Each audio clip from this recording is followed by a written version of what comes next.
बिस्मिल्लाहिर्रहमानिर्रहीम। अस्सलाम वालेकुम वरहमतुल्लाहि वबरकातुहू।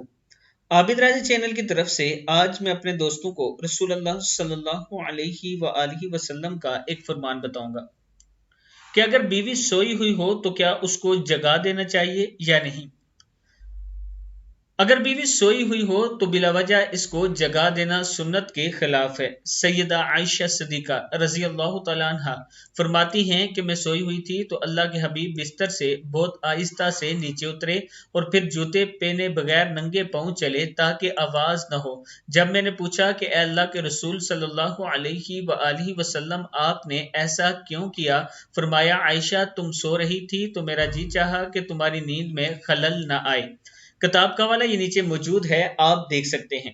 मैं अपने दोस्तों से गुजारिश करूंगा कि बीवियों के साथ अच्छा सलूक किया करें, छोटी मोटी गलती बर्दाश्त कर दिया करें और माफ कर दिया करें ताकि आपके घर में लड़ाई झगड़े ना हो सके।